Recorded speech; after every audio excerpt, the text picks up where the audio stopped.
Welcome back to Monday Night League. Ahead of the conclusion of the week, I want to jump back into our MasterCard Player of the Week. Do you think it's going to be a bit of a closer vote this time around?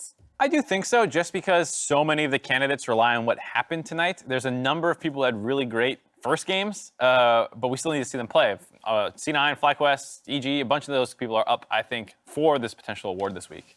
Yeah, so I'm kind of excited what's going to happen. I am predicting a lot of Cloud9 members because for some reason they're not losing, so it's hard not to think that they're just amazing. Then let's get into those Cloud9 members. First up on the block, it's going to be Nisqy, because he even said in his interview that he believes he is the top mid laner currently within the LCS. I mean, yeah. You got it. I got it. You got it. He is the most selfless mid laner I think I've seen in the league. His CSD, if you look at it, it's not that impressive, but he is all over the map. He's pressuring every lane. He's getting kills for them. He is so proactive that he enables the rest of the team to have those insane numbers. Like, Lickorish's CSD is like 17. And it's not just because Licorish is, pub stomping kids in top lane. It's because the rest of the team plays so well. Yeah, and his mid laner's everywhere. And the problem with Nisqy is, like, you'll see players try to emulate this style where they're moving around a lot or they're, like, sacrificing their lane, and then they get back to their lane and they get just destroyed. They can't hold up 1v1 because they lost a wave, lost CS, whatever. Nisqy's leaving and then coming back, and he's just fine. He's not getting dominated. Sure, the other mid laner will have a CS lead on him, but it's not like he's never in an unrecoverable position in his lane, but he makes other lanes, like, impossible to play. Like, I don't want to play bot against that guy. He's going to mess with my CS numbers. Not me. I was actually listening back to some of the in-game comms that Cloud9 specifically was releasing with their content too, and he's very active during it, has a lot to offer within the role. So if we're going to shift over to Zven, who is also up for MasterCard Player of the Week once again, what do you think he has to offer, considering he has kind of a different tone when it comes to the actual gameplay? I mean, I don't know what this guy doesn't have to offer. He's insane, hasn't died yet. This was the most important thing you always hear AD players talk about. You are the DPS, you can't die. He's only died once all split long, so he's obviously doing that job well. He's still playing aggressive, which I think is really important, keeping his DPM up. He is the beneficiary of a lot of the rest of the team helping him out, but he is showing that he is worth the investment. Yeah, he's what you want out of an AD carry. I think a lot of people try to be like these like flashy players or like lane dominant or anything like that. Like, he doesn't take too many resources, and he does his role really well. He's like always there, always doing damage. And for some reason in his last match, he just put like stealth on himself and was able to walk through team fights and no one noticed he's hitting everyone. So he has some kind of special ability he's been pulling out really well this split. Our next player is coming out of stealth and into the spotlight. I think for the first time we're discussing them as a MasterCard potential player, and that's IgNar. He's had a number of good weeks. We saw his Blitzcrank, his Leona. Everyone kind of is starting to acknowledge him as the leader in a lot of ways of the FlyQuest roster. It seems like he is what they key off of. 100% kill participation. Yuumi, that sounds like. Yeah, he had the Yuumi pick against that long game against TSM. He had a lot of really nice heals to keep people alive, speeding up PoE so he could actually make plays. And so IgNar is someone to keep our eye on.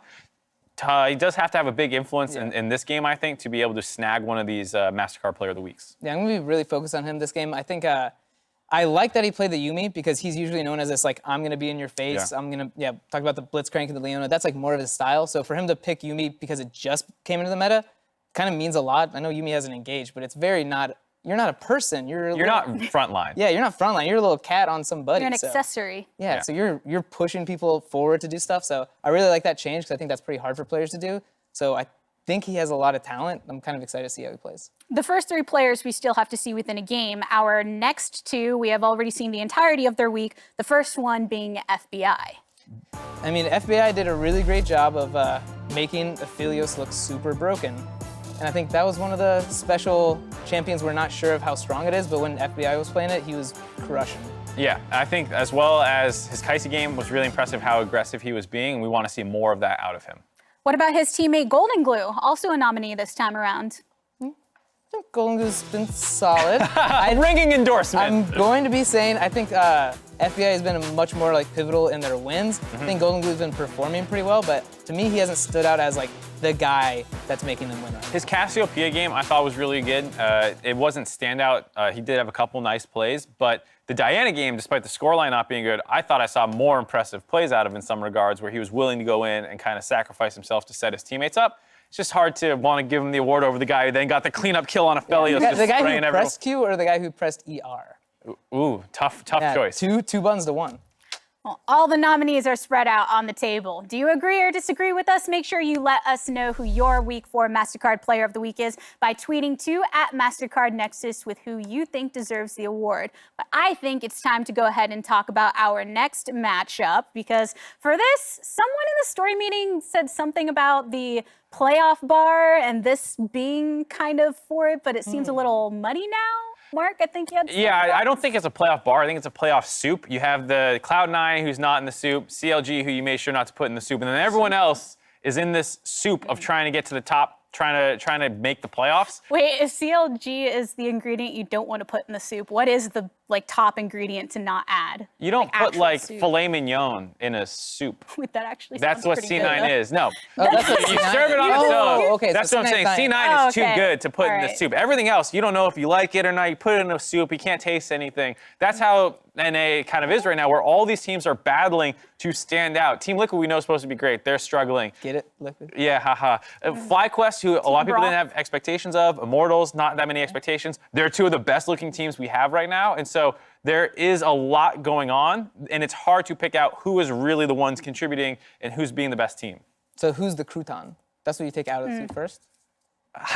It wasn't that deep of an analogy. Don't What? push me. Who's the noodle? I saw Who's you the write carrot? this down, yeah. Mark, Just- I need answers. It was a really quick thing. Come on. It was a All right, should I save him? Should I Yeah, save him? help him out. Yeah. All right, help me I'll out. save him. So my question then, redirecting a bit to what is ahead. FlyQuest getting a win over TSM. Why was that important to their matches? Ooh, that TSM is one of the teams that we were hyping up, and they're pretty much on the top of the standings right now. So being able to beat them now means that's one of your opponents where if you get into a tiebreak situation for playoffs, they can actually break that. Or even if it's going into top 4, Right. Like they can start breaking it. So winning against TSM was really important. And today's win is against another playoff team. So both these games this weekend for FlyQuest are really important for them. But yesterday we ended up seeing some struggles from Viper during his game. So as far as how he stacks up against Ssumday, who's been on a pretty decent streak. We touched on this a little bit earlier, but why is this matchup important? I mean, Ssumday is kind of the guy for 100 Thieves, and when he's playing well, they win. When he gets shut down, like what happened in the Immortals game where he got chain ganged, they lose. And so there are other things that matter, but Ssumday is kind of the one that they key off of. Viper is super hit or miss, and when he's on, he looks so good. And I think if he is not ready to kind of stat check himself against Ssumday, it's going to be a tough time for FlyQuest. I mean, yeah, I don't know if Viper's in form right now that he wants to go toe-to-toe with Ssumday, because, yeah, the graphic you just saw, Ssumday has 5 solo kills to Viper's 1. Yeah. You don't want to make that 6, So I'm really curious how they're actually going to play out this matchup, because I don't think he's going to be, the aggressor here. No. Looking at the two teams that we have, we've got FlyQuest, we've got 100 Thieves. Probably I'm going to look to you specifically for what FlyQuest need to do to walk away with a victory. All right, so my FlyQuest win conditions are pretty simple. Coach Curry, please do not int draft. He's done it before, so this is PAC. I hope he's blaming listening. him?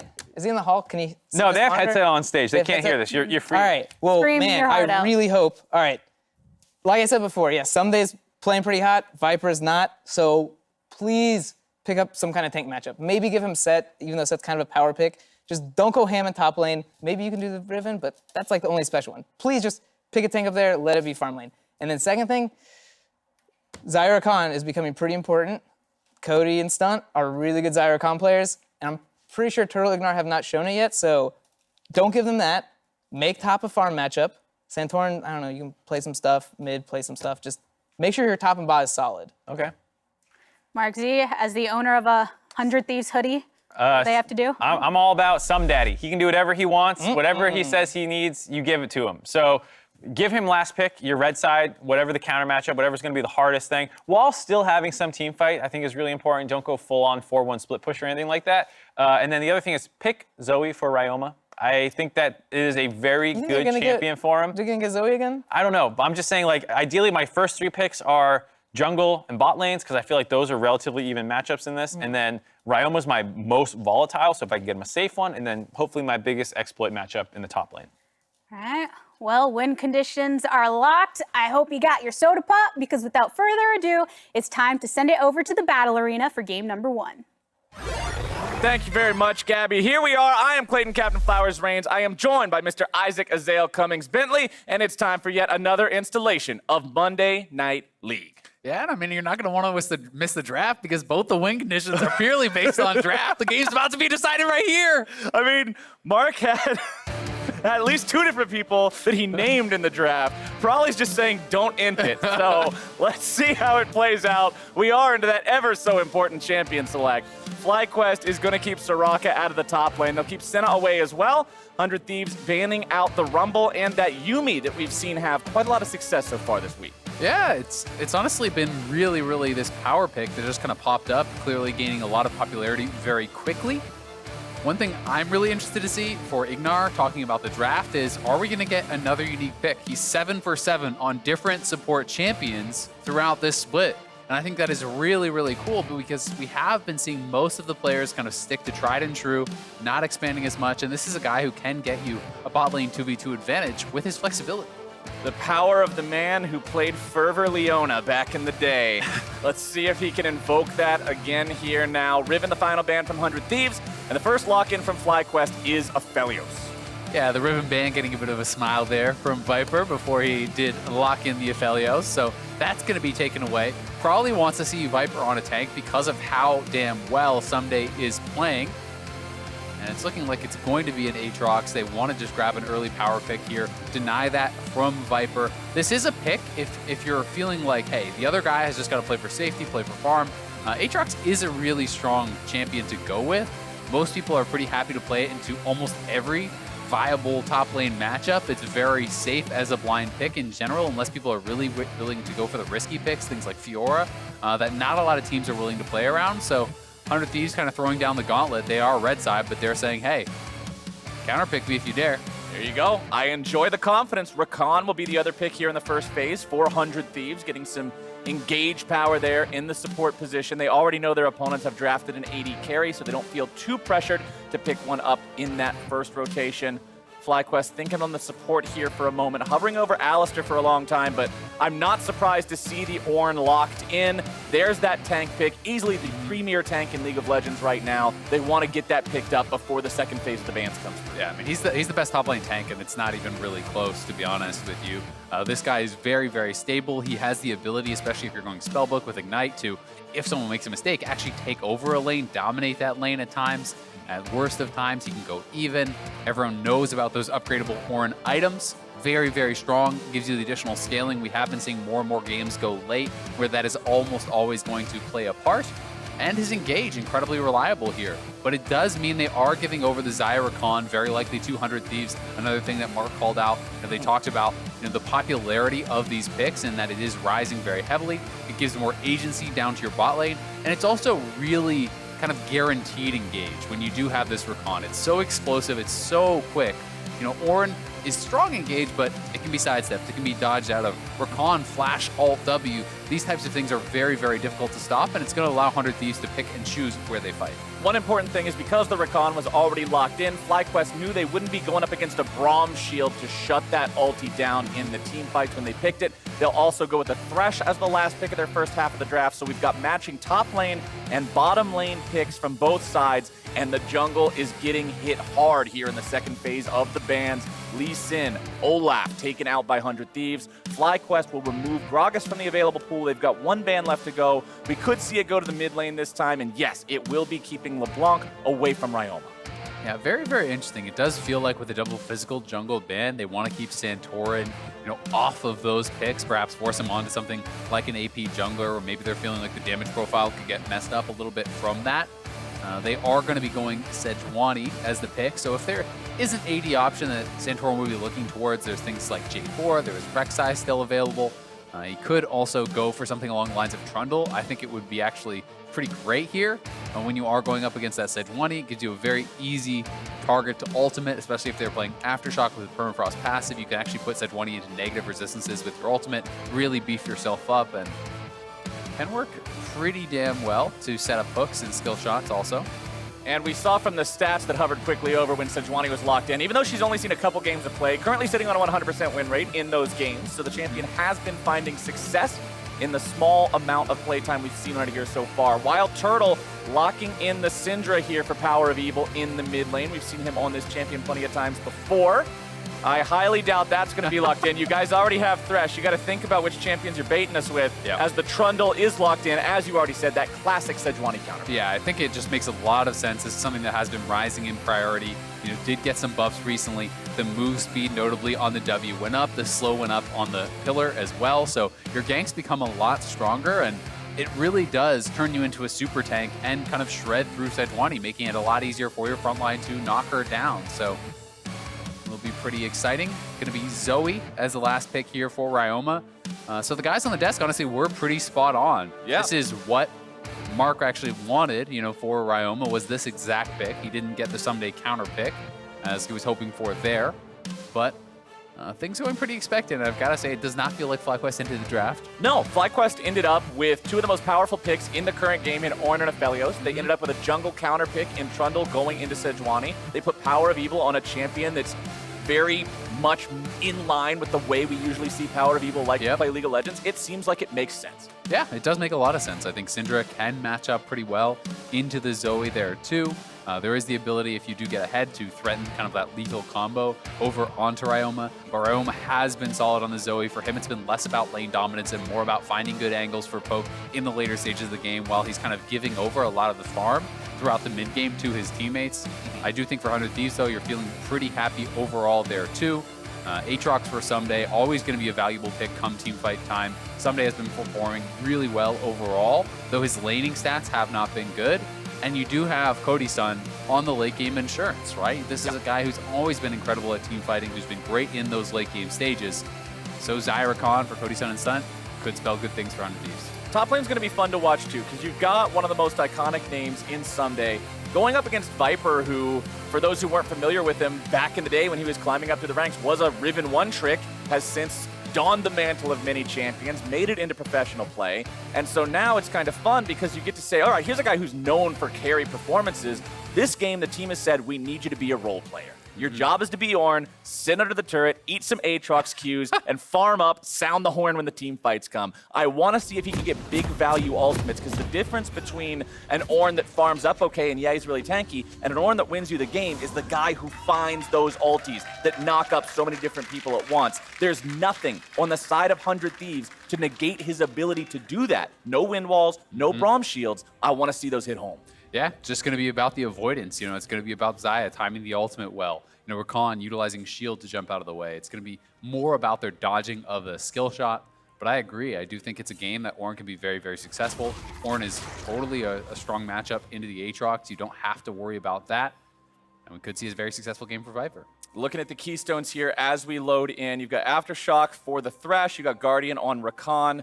Press the attack of Aphelios. Mid lane, it's Syndra running a phase rush for the extra movement speed bonus, not any extra damage, particularly going to be coming out of that one. And that spellbook top for Ornn that is pretty standard these days, giving him the power to, like you said, swap in things like an Ignite or a Barrier when when Teleport is on cooldown to make it so he's much more effective in combat. Yeah, and especially, you know, in conjunction with your jungler, if you do have Ignite, that all of a sudden can give you a lot more kill threat, reducing the healing from Aatrox, these champions that can have a tremendous amount of self-healing. You know, having that negation from the Ignite does matter a tremendous amount. It's also worth noting, PowerOfEvil coming off his Syndra performance yesterday, 8-2-8 versus TSM, was a key member in getting them their win yesterday. So looking for back-to-back big Syndra performances here. Love to see it, and let's see how the teams are going to get things started as it's red buff beginning for each side here. Santorin will go straight from his red over towards his blue. Meteos going to take the extra time to clear out the Krugs. Sejuani does have an easier time dealing with multiple target camps than Trundle does, but Santorin has made his way towards mid lane here. It's level 2, however, the stun not connecting from PoE means Santorin won't get anything there. I think that was pretty poorly done, honestly, by FlyQuest. It felt like there was a little bit of hesitation. Santorin came over. He wanted PoE to be level 2, but why not use the pillar to set up for the skill shot? Yeah. The pillar with the slow there allows for such an easy scatter of the week, where you're very likely going to be forcing out a summoner or something to actually dodge that, or it's going to land. So I would have liked to see PoE hold on to that, allow the pillar to come down for the slow, and then try to connect with that scatter. Well, one person that's not disappointed with the less than fantastic execution there is definitely Ryoma, hanging out still here in the mid lane. Didn't have to even pop a potion charge on it, as Meteos full clears his top side of the jungle, and now we'll finally see him heading towards that blue buff. Yeah, something else worth noting is that a lot of Sejuani players do actually like to go fleet footwork instead of Aftershock, specifically when they are against the Trundle. Because of how this rune can really work against you come teamfight time, it is not by any means like a terrible choice or anything like that. It's just the trade-off, right? You get a little less tanky when you are in these skirmishes when Trundle's not there or Trundle doesn't have the ultimate. But come teamfight time, you proc Aftershock, you have your passive, you're stealing resistances based on that current amount of armor and MR that you have. It's snapshotted. Exactly. So, you know, that can be really, really punishing for the Sejuani, and we'll see how well Santorin's going to be able to time that and if it comes back to bite Meteos a little bit. One thing I also should point out, PowerOfEvil is running with the cleanse this game on the Syndra. Almost mandatory when you have an enemy jungler like a Sejuani that does have the ability to show up and pretty much guarantee your death with a successful CC hit.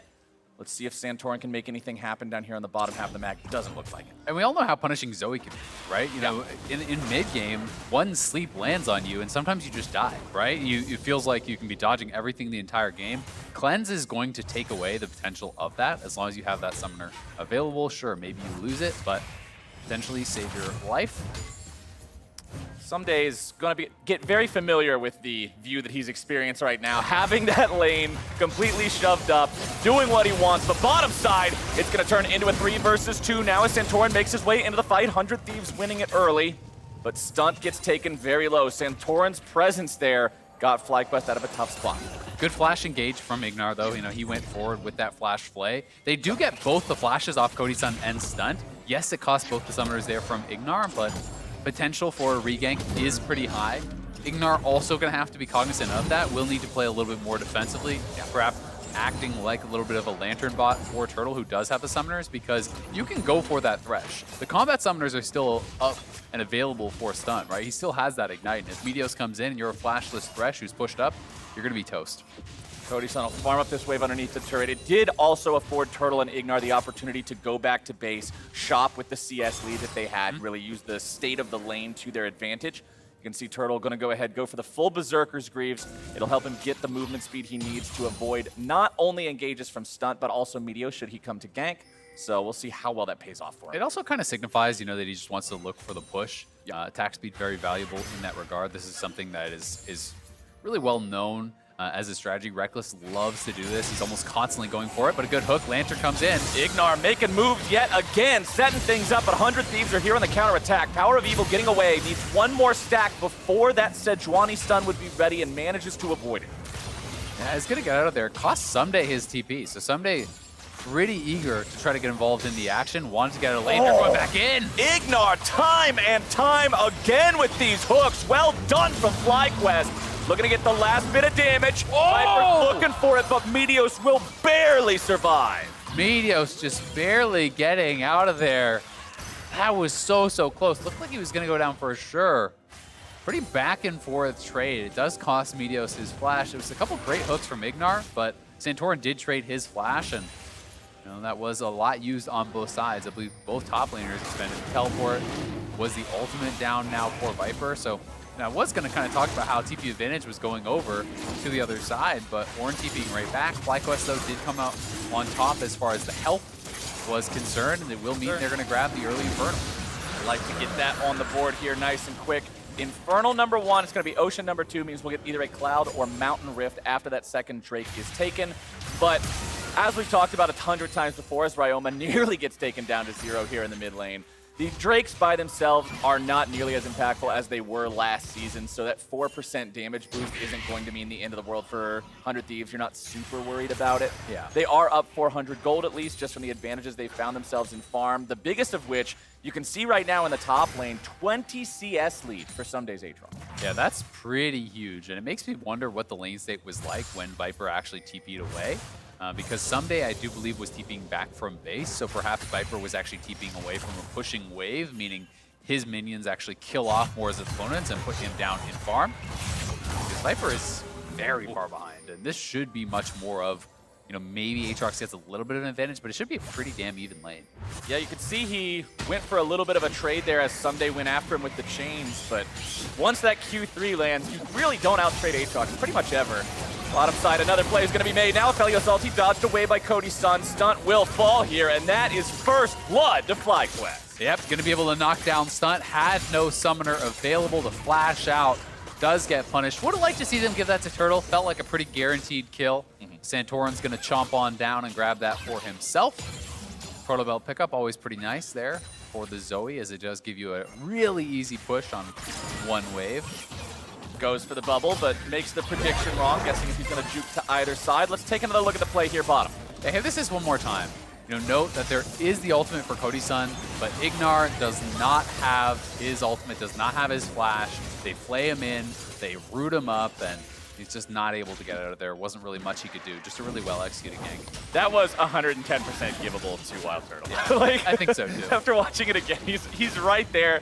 Turtle has the sniper rifle of all things, so that's fine. Santorin wants a little bit of extra money in the pocket for the Trundle. Let's see what he does with it, as he will now be the first one to make his way towards the pit as 100 Thieves are going after the Rift Herald. Stunt tries to buy a little bit of time. Santorin on the front line. Ornn goes through and it finds 3. That could be exactly what they're looking for. Viper gets the kill onto Stunt, and the Rift Herald is secured by FlyQuest. TY for Leash in the all chat. That is exactly what FlyQuest is looking for. Yeah, Stunt dying in the bot lane, runs up to help his team with the Rift Herald, gets sussed out, and gonna die in that bot lane too. And they're just gonna drop the Rift immediately here around mid lane. I do like this.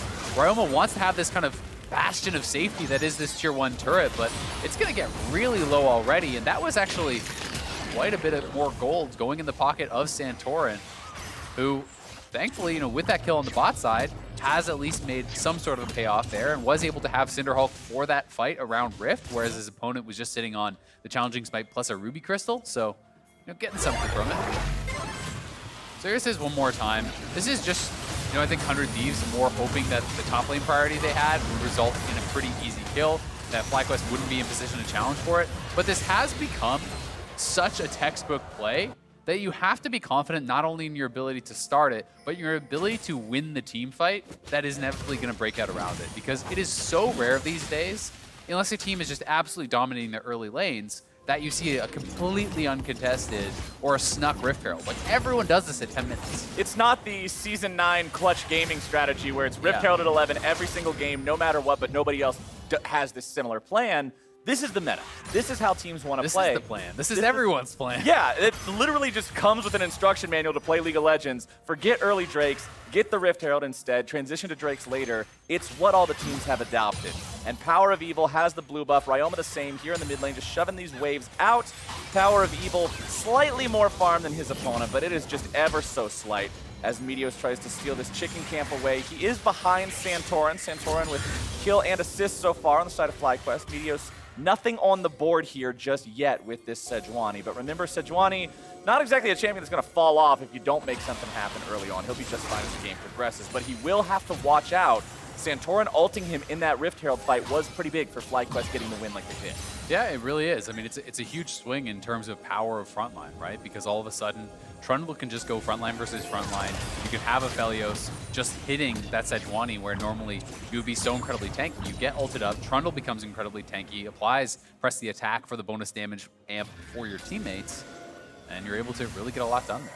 Nice damage coming out from PowerOfEvil there mid lane, using the ulti once again just to gain lane control and force Ryoma to be aware of the fact that IgNar and Santorin could potentially make this dive happen. Ryoma will not be able to secure lane priority, but Meteos has once again found his way into a fight he does not want. IgNar there on the front line right next to Santorin, but it's going to be Stunt who's in some trouble. Barely walking away now. Ornn ulti not going to get much of anything. Somehow, Stunt has survived, and FlyQuest will not get their kill. Yeah, Stunt does get out, but again, that's a pretty expensive fight for them. They're going to lose the Dragon. They lost Flash off Meteos. They lost TP and Flash off of Ssumday. So they're getting bullied out. Just a good setup, honestly, by Santorin and IgNar. They were looking for a potential mid lane dive. Oh! That was close. Flash Real for both close. mid laners there as PowerOfEvil nearly finishes off Ryoma. That's 2 Drakes now for FlyQuest. Mountain Soul spawning this game. And remember the bonus that you get from stacking Mountain Drakes is increased armor and MR, which is very nice for the big tanks on both of these teams. Yeah, and it's going to be even better, I think, for FlyQuest when you consider there's 3 people that are probably going to be stacking quite a bit of resistances. The Thresh, the Trundle, and especially the Ornn, who you really think is going to have a lot of that. We'll be pretty happy about that spawn. And one thing that's interesting, part of the conversation that I like about tank itemization is, yes, you have split damage on the side of 100 Thieves right now, but pretty much the only meaningful AP damage you'll be taking is Ryoma's Zoe. So you can see Viper's just like, well, I'm laning against an AD champion. The big threats are mostly going to be AD in terms of DPS. If I get enough health, which remember the upgraded Sunfire keeps is 750, Zoe's never going to kill you anyway.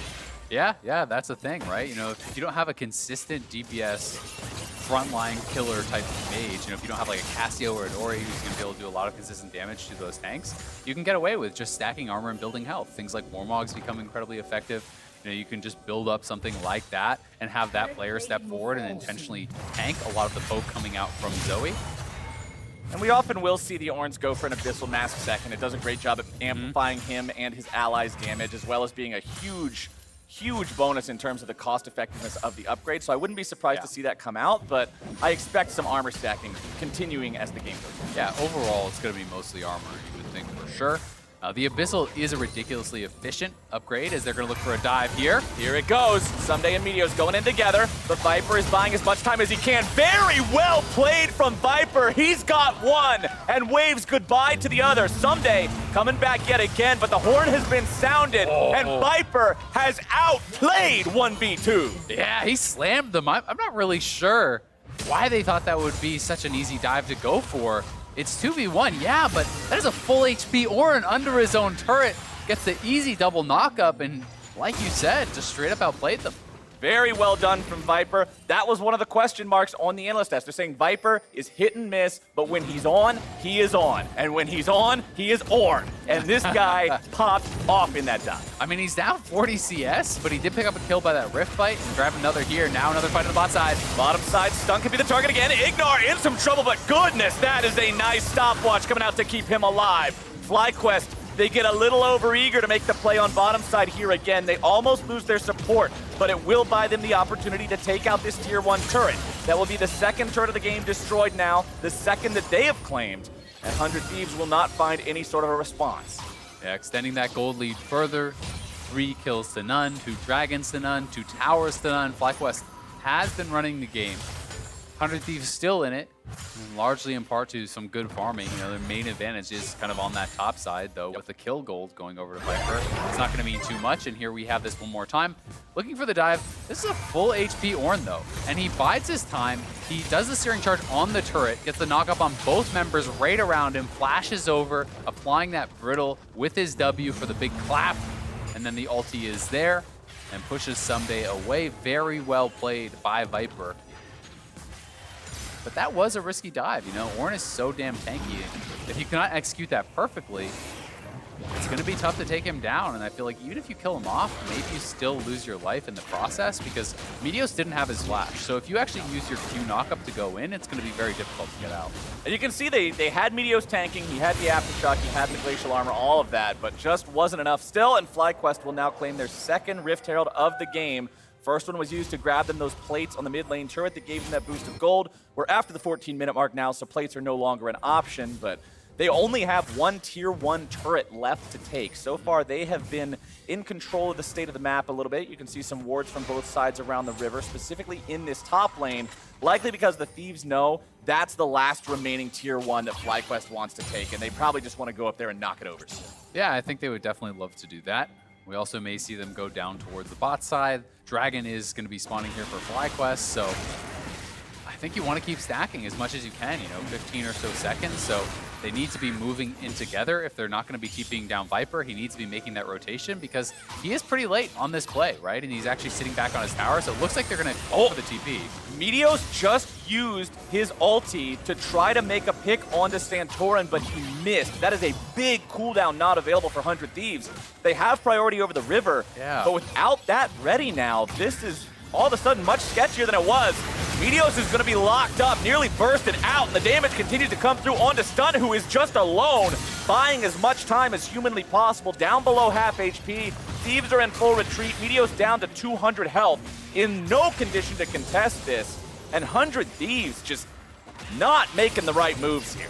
Yeah, honestly, a great move, though, by that 3-man squad from FlyQuest to be able to kind of hold their ground. It was essentially a 5v3, and Santorin, PowerOfEvil, and IgNar were the members there. Viper was very late to move down. He did expend the teleport, and WildTurtle was in bot lane. So despite the fact that FlyQuest wasn't actually set up in the Dragon, they had priority, but they are able to find Meteos, push him out, force that summoner, and as a result, third straight Dragon goes their way. That'll be a 23-minute sole point here for FlyQuest if 100 Thieves is not able to find their footing in this next 5 minutes of this game.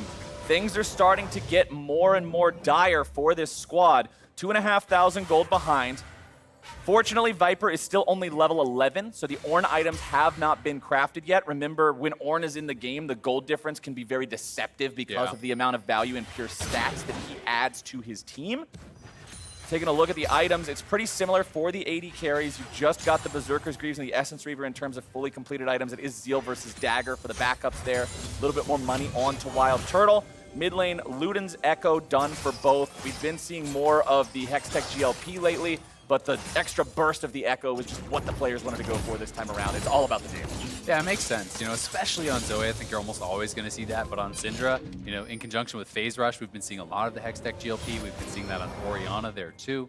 People really starting to like the utility of it. Speed yourself up, slow them down, easier skill shots to land. But, you know, having the flat spell pen and this Luden's does give you an easier time at reaching that kind of lethal 100-0 type combo that Syndra is going to be looking for on champions on the other side. You know, champions like the Xayah, like the Zoe, and even the Rakan, who, if you fall behind, they can just burst you anytime you dive in. We've seen him just either die instantly or get taken down to almost dead every single fight. And the problem is, on the opposite side, nice escape, man. That was just barely out of the range of the stun. Stunt now potentially in some trouble, dashing away to Cody Sun, staying alive, but the knockup comes through. Ryoma exhausted, 100 Thieves continuing to fall back. Santorin goes to sleep, but the follow-up won't be there. The Thieves try to make a play. FlyQuest tries to make a counter move. Neither one works out, but the whole time it's Turtle taking a tier 2 turret there on the top side. Ssumday with a dash over the wall. Turtle might be trying to stay alive here, but I don't know how well it's going to work. Santorin with the flash over the wall, looking to keep his allies safe, and WildTurtle will walk away. Santorin now the target. The sacrificial lamb. Play the sad music. Santorin will die so the turtle may live. Yeah, Santorin going to be dying for the sins of WildTurtle there. Had to go up and save the bot laner. A valiant effort does go down. 100 Thieves making a nice move to get that pick, but Turtle honestly did overstay and put himself in danger. And that mid lane play was honestly pretty cool. That was actually Meteos anticipating the flash, it looked like, of PowerOfEvil. He threw the ultimate where he would flash, but it looked like it was just barely out of range, so he only got the slow and not the stun. But pretty slick play from Meteos, and very close to being really cool. As I take another look. Oh, no, it's going to be the top side. Okay. So this is Turtle just overstaying. He honestly wanted to push it out. He wanted to be able to grab that tower, get all the additional gold for himself. Santorin does flash up to try to assist him, but with everyone from 100 Thieves getting here faster, only reason you're dropping that stopwatch is because IgNar is almost here, and you're praying that Thresh can get in range for the Miracle Lantern and get you out. At least it wasn't just both of them dying, though, but it does cost Santorin his flash and his life, as well as Turtle his flash to get him out. Speaking of stopwatches, worth pointing out, IgNar has completed the Gargoyle Stone Plate now. This is the single most powerful item on tanky supports right now in League of Legends. Literally everyone that is not an enchanter is rushing this thing these days. Provides an incredible amount of durability in the fights. You can see Stunt not going for that, instead taking a different approach so that Rakan will continue to be squishy. But if IgNar sees the opportunity to land a hook and go in, blowing him up as a counterattack is not going to be nearly as easy for Thieves as it is for FlyQuest to do that to Stunt. Yeah, it becomes incredibly difficult, and it is super popular because it's a very low-risk item. You know, you just press the button, you're pretty much always going to get value. It's very easy, whereas, you know, Knight's Vow, Zeke's, those are kind of the other options that we sometimes see these guys go for, and it's giving up your own tankiness with the hope that your marksman player is going to get a lot more out of that. You know, the assist is going to kind of make up for your lack of tankiness. Another big team fight item has come through. Turtle with the completed Runaan's Hurricane means the next fight, that item has so much synergy with Aphelios because of the fact that all the guns have some sort of an on-hit effect that then gets duplicated. Also worth noting, Meteos is working on the ingredients for the Warmogs, but with the usual setup for Sejuani players with runes and masteries, you need to be level 12 for a Cinder Hulk and a Warmogs to give you the Warmogs passive healing. He is only level 10, and Drake is spawning in 15 seconds. So Meteos and the rest of 100 Thieves now have a very difficult task ahead of them. FlyQuest have control over this bottom half of the river. They have control over the Drake pit, and we'll see if they can secure themselves this Earth Soul this early into the game. Meteos has been caught, and he is out of there. That is the Drake going over to the side of FlyQuest. IgNar, time and time again this game, the hooks are making the plays happen. Yeah, he has been on point, and honestly, this is how the last one probably should have looked too. FlyQuest has been in the advantage the entire game. This time they are to the dragon faster. They are set up well in advance of its spawning, and as a result, they are rewarded with a pick and a very early soul with a team comp that scales incredibly well. They have answers for the front line. They have the Ornn upgrades coming through.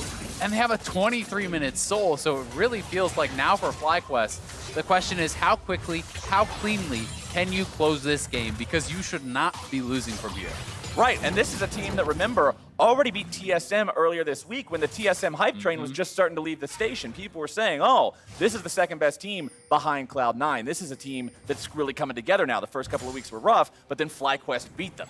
Yes, it was a battle to beat them, but FlyQuest got the win. So if they can grab themselves another win here, yes, 100 Thieves isn't at the same level TSM is right now, but if you do this and do it very cleanly, it's very promising going forward. It really is, right? And it shows that some of that promise that FlyQuest was showing earlier in this split is real, right?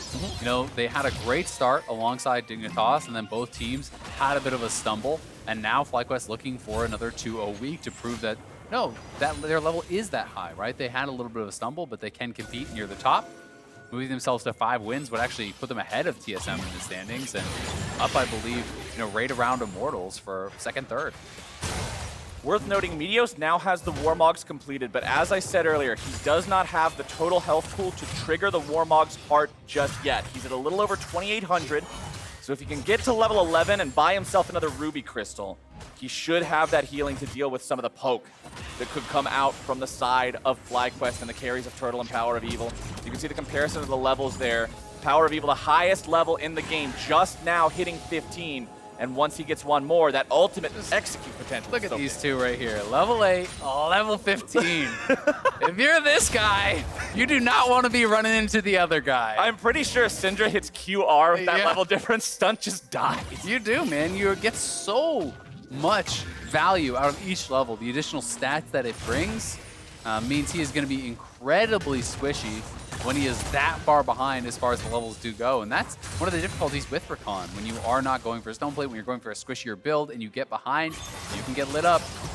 Here comes Cody Sun after Viper, but man, he hit him with about 6 auto attacks and the Mountain Shield fell. So not exactly a threat onto a man who has Ornn upgraded Iceborne and Ornn upgraded Sunfire. Back to what we were talking about, stacking armor items earlier on this game. Strange minions can come out of the jungle like that? Where'd that come from? Oh, that's a fancy new skin. I didn't know the minions could throw feathers like that. Not a spot where you need your AD carry to be hitting that frontliner, because it's not like you're going to have any other choice in the team fight. That Ornn's going to be right up in your face, and you've got to deal with it. Cody Sun needs some more items before that'll ever be the reality, but FlyQuest do not want to allow that time to scale. PowerOfEvil, Turtle, and Santorin all pushing up mid here. IgNar standing by with a lantern just in case 100 Thieves try to engage. Meteos engages have not been where FlyQuest, or excuse me, they've been exactly where FlyQuest wants to see them, but 100 Thieves, it was a miss in the jungle and then coming up just short there in the mid lane. And without those Sejuani ultis making the connect, it's really hard for Thieves to fight on their own terms. Viper takes the tier 2 turret in the bottom side. That's a 5-to-1 turret count now, 4,000 gold lead. Mid lane tier 2 falls now, 6-to-1 turret count. PowerOfEvil doing a lot of burst onto Ryoma, who pops the heal to stay alive. I mean, it's really tough because I think a lot of the onus, you mentioned Meteos, but also Ryoma, right? He's got to be poking people down. You're never going to win a straight-up 5v5 fight where you both engage at full health from this point, unless FlyQuest has numerous mistakes throughout that fight. So all of a sudden, it becomes Ryoma's job to poke people low, to be able to get them chunked out before you engage. But there's 3 big frontliners who can just stand and tank all of your damage coming out and not really worry about it. The Mountain Soul procs, Thresh, Trundle, Ornn, any of them can stand there and soak that for Syndra or for Aphelios, which makes Ryoma's job incredibly hard. Ssumday just had an attempt made on his life there in the bottom lane. You heard the horn come out from Viper. They tried to make a move on there with PowerOfEvil collapsing, but Ssumday was able to get out of the way in time. So the Ornn ultimate not available now for another, it's not going to be that long, about 60 more seconds. Elder Drake spawns in a minute and a half. Baron is up. I want to see FlyQuest set up for these objectives. They have such a big advantage. This is what we were talking about, wanting to see them push that. Yeah, FlyQuest, a lot of their scaling going to be coming to fruition here, too. As the Infinity Edge is completed, Viper has the levels to actually upgrade that, so that's an even bigger buy there. As I want to see Ornn upgrade, and the Molten Edge comes across, whereas Cody Sun doesn't even have his yet completed, and the additional AD you get on this item is worth, let's say 1,000 extra gold on top, so it becomes very, very valuable. Yeah, when you look at the gold Gap Stunt too. It's very scary. Stunt has to flash over the wall to get away, and although he stays alive, now you don't have to worry about some sort of a Rakan flash engage in the next team fight if you're FlyQuest. Elder Drake spawning in 45 seconds. Look at this. Look at the shield on Turtle. He's sitting at about 2,400 health right now, including the shield. Makes him a lot harder to burst than you would want him to be if you're 100 Thieves. Yeah. Santorin there on the front line, looking for the opportunity to pillar Ryoma, but won't quite be able to close the distance. I mean, he has overheal. When you have that red gun, you can also get an additional shield. That was a full Zoe Q that didn't break the shield on the carry. That is disastrous. As the Ornn horn comes through, Meteos is thrown up into the air. They're still looking to go after Ryoma, and he will fall. Santorin takes that. And that means that FlyQuest now has a 5v4. And what is this, Mr. Xayah? We've got minions in the mid lane as well, just in time. The party has arrived to the 100 Thieves base, and FlyQuest are knocking on that door. They've made their way through the mid lane inhib, and it looks like they're not concerned about Baron. They're not concerned about Elder. They got their eyes on the prize. Nexus turrets going down now. Meteos forced to run away, down to half HP. Ssumday on the front line doing his best to defend, to try to guard this one. Nice CC lands onto Stunt. Ssumday tries to get away, but he will fall. Cody Sun throws out the feathers, but the damage is just not there. 2.5 items cannot deal with this FlyQuest squad. Aphelios throwing out more bullets than any one gun should have into all the 100 Thieves line. They're back into the fountain. Second Nexus turret is gone, and FlyQuest are on to the Nexus itself. IgNar throws out the hook to prevent an engage. Meteos trying to go in here once again, but the damage comes through. The stats get padded, and that should be it. The Ornn soaks a little bit of the laser just to have some fun with it. They're going fishing yet again. Cody Sun with a stopwatch will buy him just an extra moment. FlyQuest, that's enough kills, man. Just put them out of their misery. It's a win for Fly. 30-minute victory for FlyQuest here over 100 Thieves, dominating this one pretty much start to finish. Ssumday had a strong laning phase, but that was about it, working for 100 Thieves. FlyQuest, I think, came into it with a very intelligent draft. Viper on a tank. We know Ssumday has a very strong laning phase. Just mitigate that, utilizing the Ornn. I think Santorin's Trundle pick really took a lot of the fangs out of this Sejuani. Couldn't get much done on the side of Meteos, and the scaling was there, the dragon stacking was there, they controlled all the neutrals. They really checked every box. Hey, probably said he wanted to see a good draft, and FlyQuest put together a comp that was able to do exactly what they wanted. They gave up a single death the entire game. That death was Santorin keeping WildTurtle alive after he had pushed for a tier 2 turret in the top lane that ended up giving him his Rune's Hurricane, which then gave them the advantages later on to be able to just win fights and threaten so hard that 100 Thieves was never comfortable in neutral territory. Honestly, the entire game, you gotta feel happy if you're FlyQuest, because there was never a moment where it seemed like, oh, this is where 100 Thieves are coming back. They had a couple moments that could have looked like that, but misexecutions, missed ultimates meant that it never happened. And checking in on IgNar, I mentioned his 7 different champions. He hadn't played Thresh, so that's 8 for 8 unique champions in different games. pretty impressive stuff. I remember Ruin, I think it was last year, started 10 for 10. I want to see how far IgNar can take it. I don't know how many more supports he's got in the pool. Well, he was landing those hooks like crazy. You guys stick around after the break. We are going to come back. Aphelios got an interview with the 2 newest members of FlyQuest in PoE and IgNar. Don't you go anywhere. You don't want to miss it. Maybe we'll find out how many champs he's got. Cross your fingers.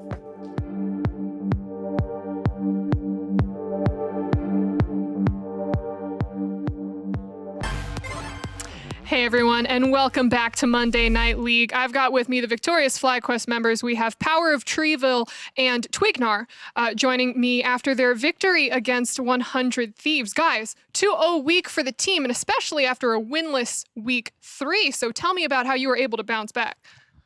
Well, the 0-2 week was, I think, really eye-opening that we still have a lot of stuff to improve on. We did a lot of early game mistakes, and we clearly just, as soon as we lost, we just hard lost. It wasn't even close. So I think we really worked on how to get vision when we're behind, how to get vision around mid lane, or how do we get vision if one lane is really behind. And I feel like we showed this week that we improved on it. I think we still need to improve on it a lot, but we definitely did it better than before.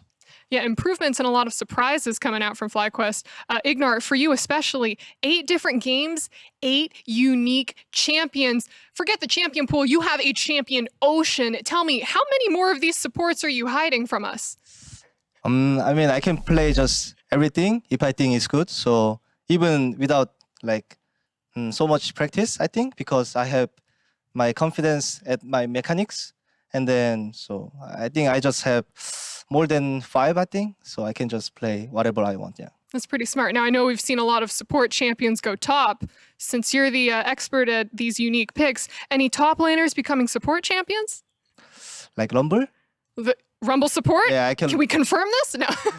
I mean, I can just play Rumble support because when I play top, my main champion is Rumble, so it's really easy for me. Okay, I'm very excited to see that pick now. You have me and probably a lot of the fans excited. But something else that fans were kind of excited for, and maybe people who followed EU LCS at the time, was seeing you two reunite, the Misfit members reunite on FlyQuest. So PowerOfEvil, starting with you first, tell me about that moment. When did you find out that you would be playing together again? Well, it was a big reason for me to join FlyQuest because I already knew IgNar was going to FlyQuest, and that was definitely a big reason for me to join. I was really excited and thrilled to be playing with him again. I think he's a great support. I feel like we had really great synergy on Misfits, and I feel like even in the games right now where we're winning, I feel like we are really good at like playing together and like knowing. I feel like we just know what the other one wants to do, and I feel like it really shows on the LCS games that we didn't really need this like I would say like this moment yet where like it just clicks. I feel like we just already had that from 2 years ago. Oh, that's so great. So did you go to your coaches and be like, we need PoE? Or how did you find out that PoE was joining the team? I mean, to be honest, for me, after the Misfits year, like I wanted to play together. Like I just always thinking, you know, like if I go Western team, I just want to play together. But this guy is so famous, so it's yeah, compared to me, so it's hard to play with. But this year, maybe I couldn't make it, so I just make it. Hey, I mean, after all of your different support picks, like I'm pretty sure that you are going to be climbing the ladder of fame for supports. But this is so nice. So what else excited you about coming to LCS? Obviously playing with a friend, but what else? Was it FlyQuest or was it the scene in general? Just excited me thing was, I feel like in NA, I don't think like so many like aggressive support. So I was excited that I can be the one of the best like aggressive support like this. So that thing was like most excited for me. Are there any other aggressive supports that you maybe want to, I'm trying to think of the nice way to put it, just kind of like smack them around? Who's the aggressive support that you want to take down? Or is there no one who can? I mean, I think there is no, to be honest, I don't think there is like maximum like aggressive support compared to EU, but I think LCS has really good support, but I don't think aggressive. You know, I think it's different, like good support and aggressive support. But EU has like Highly Sang, Mickey X, like this really good, really aggressive supports. So who do you want to own IgNar? Who do you want to win? Own. What do you mean? Is own? Like beat really. Beat, destroy. Beat destroy. Knock them over. Bifrost. Biofrost? Okay, Biofrost, he's coming for you. Watch out, Vincent. IgNar, final question for you. I was watching through some of FlyQuest's fly vlogs, and I came upon one where you were teaching Turtle how to drive? Tell me about that. I mean, my one of best habit, like I really like habit is drive. So in Korea, I just drive stick car with like just as a fun, you know, not for life. So our content guys asking me about like what do you think about teaching Turtle like sticks, because he has own car here. So oh, it sounds fun. So we just try, and then Turtle really likes it. Yeah. Now, I'm nervous about asking this question. Do either of you have a license? Yeah, I have world license. Okay, cool. We just avoided something bad there. But PoE, would you get in a car with everyone? With Turtle, maybe. He sounds like a pro. No, I think he's just all the time driving. Even at home, he's like doing this driving simulator game all the time. I even told him he should buy like a gaming wheel and like gaming pedals. So maybe he's gonna buy that. I'm not sure yet, but it would be fun, I think. Maybe PoE buy for me. He's a rich guy. Okay, rich guy, buy him a new car. He's going to be the LCS aggressive support and race car driver. But both of you, thank you so much for joining me, and congratulations once again. For everyone else, when we come back, it's evil geniuses trying to take down the undefeated Cloud9. Don't go anywhere.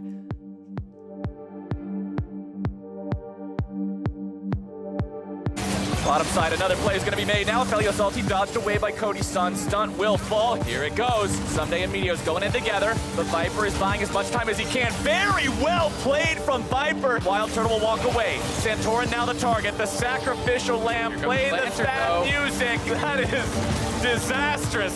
As the Ornn comes through, Meteos is thrown up into the air. They're still looking to go after Ryoma, and he will fall. Yeah, trees. Oh, yeah. Trees. Nice, okay, we can end now. Two more to go. Nice. Let's just end. Don't be too big. Okay.